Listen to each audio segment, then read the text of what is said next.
एक छोटस कुटुंब होतं. एक मुलगा आणि त्याचे आई वडील.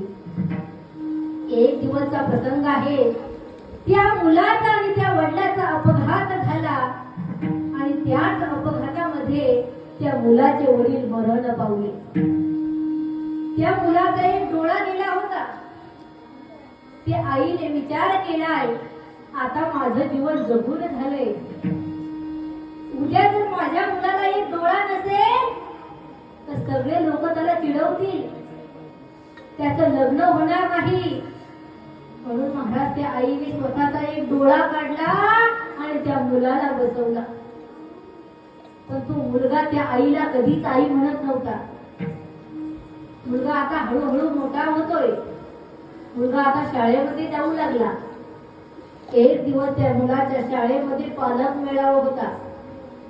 ही गोष्ट शेजारच्या मुलाकडून त्या आईला कळाली. आई, उद्या आमच्या शाळेमध्ये पालक मेळावा आहे आई. त्या आईने विचार केला, मी जर उद्या शाळेमध्ये गेले नाही तर माझा मुलगा तसाच पोरगा उभा राहील. सगळ्या मुलांचे उद्या आई वडील येतील, माझ्या मुलाला वडील नाही. मला उद्या शाळेमध्ये जायला पाहिजे. महाराज, आई शाळेमध्ये गेली. मुलाने सांगितलं होतं, आई तू माझ्या शाळेमध्ये येऊ नको आई. माझे मित्र मला चिडवतात आई, तुला एक डोळा नाही आई, तू माझ्या शाळेमध्ये येऊ नको आई. पण आई न सांगता शाळेमध्ये गेली. महाराज, ज्याला बाप नाही ना त्याच्या डोळ्यात नक्की पाणी येईल, आणि ज्याला आई नाही ना त्याच्या सुद्धा डोळ्यात नक्की पाणी येईल. त्या मुलाने बघितलं, म्हटलं, आई तुला सांगितलं होतं ना ग आई माझ्या शाळेमध्ये येऊ नको, कशाला आली ग आई तू? त्या शाळेमध्ये तू मुलगा आईला आई सुद्धा म्हटला नाही. शाळेमध्ये आईला नको नको ते शब्द बोलू लागला. आई तुला सांगितलं होतं ना आई माझ्या शाळेमध्ये येऊ नको आई, आता कशाला आली आई माझ्या शाळेमध्ये? माझे मित्र मला चिडवतात आई, अगं कशाला आली तू या ठिकाणी? आईच्या डोळ्याला महाराज घळघळ घळघळ अश्रू वाहतात. आई आता घराकडे निघाली. डोळ्याला पदर आहे, डोळ्यातून पाणी टिपटिप टिपटिप पडत आहे. आई विचार करते, मी माझ्या एक मुलाला एक डोळा दिला, पण माझा मुलगा मला आई कधीच म्हणत नाही. आई महाराज घराकडे निघाली. मुलाने विचार केला, आता खूप मोठं व्हायचं, आता खूप मोठं शिक्षण घ्यायचं आणि हे गाव सोडून निघून जायचं. ठरलं महाराज, मुलगा खूप मोठा वकील झाला, डॉक्टर झाला, साहेब झाला आणि गाव सोडून निघून गेला. सांगितलं, आई तुला जर मी सुखी व्हावं वाटत असेल ना आई, तर आता माझ्याकडे कधीच येऊ नको आई. आई महाराज शहरामध्ये निघून गेली. मुलगाही दुसऱ्या शहरामध्ये निघून गेला. आई आता म्हातारी झालेली आहे. एका हातामध्ये काठी आहे, दुसऱ्या हातामध्ये कमंडलू आहे. आता चालता सुद्धा येत नाही. पण आईने विचार केला, खूप दिवस झाले मुलाचा चेहरा बघितला नाही. आई त्यालाच म्हणतात ना, मुलाने कितीही चुका करू द्या महाराज, आई आपल्या पोटामध्ये घेत असते. आईनं विचार केला, महाराज खूप दिवस झाले माझा मुलगा मला सोडून गेलेला आहे, माझ्या मुलाचा एकदा चेहरा बघावा एवढीच इच्छा आहे. आई महाराज शहराकडे निघाली. फोन नंबर नाही, पत्ता नाही, कोणत्या गल्लीला राहतो ते सुद्धा माहित नाही. मुलगा कधी भेटावा, मुलगा कधी भेटेल, फक्त एवढाच विचार आईच्या मनामध्ये होता. आई शहरामध्ये निघून गेली सज्जना हो, आणि आपल्या मुलाचा शोध घ्यायला लागली. आता आपला मुलगा या घरातून येईल, मुलगा त्या घरातून येईल, या आशेनं आईनं काय केलं माहितीये? आई प्रत्येकाच्या दारोदार भीक मागू लागली. मायबाप चालताही येत नाही त्या आईला. माय भिक्षामध्येही हे शब्द ज्यावेळेस लोकांच्या कानावर पडतात ना, 1 महिना झाला महाराज, पण आईला मुलगा दिसण्याकरता तयार नाही. 2 महिने झाले आईला मुलगा दिसण्याकरता तयार नाही. असे 6 महिने निघून गेले, पण आईला काही मुलगा भेटला नाही. शेवटचं घर शिल्लक आहे म्हणून आई त्या घरासमोर गेली आणि आवाज दिला, मा भिक्षामध्येही. हे शब्द ज्यावेळी ते चिमुकल्या मुलांच्या ऐकले ना त्यांनी, त्यावेळी घरातच ओरडत गेले, आई आई बाबा करत घरामध्ये चिमुकली मुलं ओरडत पळत गेली. आपली मुलं का ओरडतात, कशाला घाबरले, म्हणून बाप बाहेर आला आणि समोर बघतो तर काय, आपली आई आहे. तेव्हा सुद्धा तो आईला आई म्हटला नाही.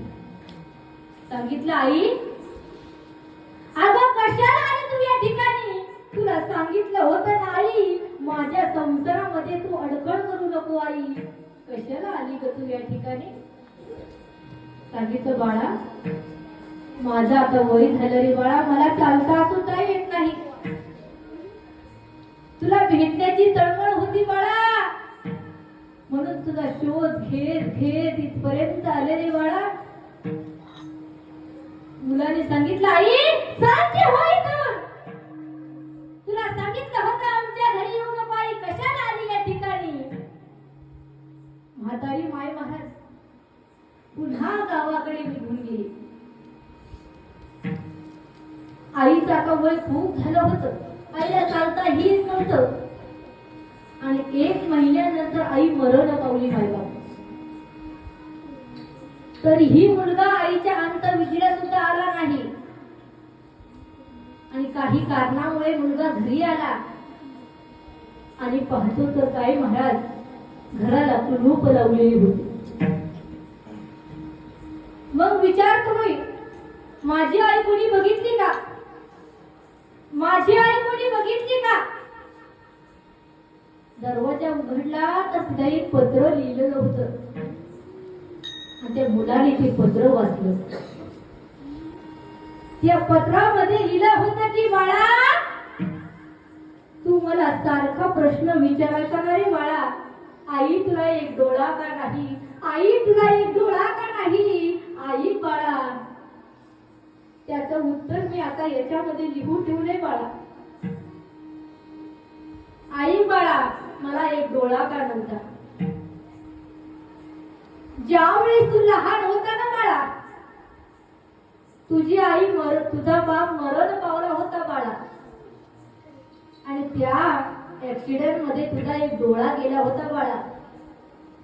मी विचार केला आता माझं जीवन जगून झालंय, तुला जर एक डोळा नसेल ना बाळा, उद्या तुझं लग्न होणार नाही, म्हणून मी माझा डोळा काढला रे बाळा आणि तुला बसवला आणि त्याच डोळ्यामुळं तू मला आयुष्यभर आई सुद्धा म्हटला नाही. आता तू आई आई करत ओरडत आहे, पण तुझी आई केव्हाच मरून गेली होती. म्हणून सांगते मायबाप, जोपर्यंत आपली आईबाप जिवंत आहे तोपर्यंत त्यांचा सांभाळ करा. एकदा की ती निघून गेली ना, तुम्ही कितीही मोठा बंगला बांधा, कितीही लाखाची गाडी घ्या, पण त्याला शून्य किंमत आहे. मला जर विचारलं ना ताई, आपण या जगामध्ये सगळ्यात श्रीमंत कुणाला म्हणू शकतो, मी त्याला नक्की सांगेन, ज्या बंगल्यामध्ये म्हातारे आईबाप जिवंत आहे तेच घर खरं सगळ्यात श्रीमंत आहे. तुम्ही 10 कोटीचा बंगला बांधा आणि आईबाप जर धिण्यात ठेवत असाल तर त्या बंगल्याला काहीच किंमत नाही. म्हणून सांगते, आई वडिलांची कदर करायला शिका आणि मुलांसाठी नुसते पैसे कमवत बसू नका. पैसे कमवणाऱ्या बापासाठी माझा एक संदेश आहे. ज्याची मुंबईमध्ये 36 मजली इमारत आहे, तसा रेमंड कंपनीचा संस्थापक अध्यक्ष विजय पल सिंघानिया आज एका भाड्याच्या खोलीत राहतो. त्याने सांगितलं, मी माझ्या मुलासाठी करोडो रुपये कमवले, पण माझ्या मुलाला जे पाहिजे होतं ते म्हणजे संस्कार माझ्याकडून देणं झालं नाही, म्हणून आज मला एका भाड्याच्या खोलीमध्ये राहावं लागतं. म्हणून आपल्या लहान लहान मुलांवरती चांगले संस्कार करा. जीवन जगत असताना चांगले कर्म करा. अरे एक जरूरी नहीं कि इंसान हजारों मंदिर जाए, एक जरूरी नहीं इंसान हजारों मंदिर जाए, कर्म ऐसा होना चाहिए इंसान जहां भी जाए वहां मंदिर बन जाए. असं म्हणतं कर्म असलं पाहिजे. ते कर्म केलं आमच्या छत्रपती शिवाजी महाराजांनी, म्हणून आज अरबी समुद्रात सुद्धा स्मारक उभारायला लागले. म्हणून चांगलं जीवन जगा, चांगलं कर्म करा. आपण म्हणतो महाराज मांजर जर आडवी गेली तर काम होणार नाही. मी सांगेन महाराज तुम्हाला 100 मांजरी आडव्या जाऊन द्या, तुमचं 100% काम होईल. पण या दलिंदर माणूस जर आडवा गेला ना महाराज, अख्खा सप्ताह बंद पडतो. म्हणून मांजरीपेक्षा बेकार आवड माणसाची.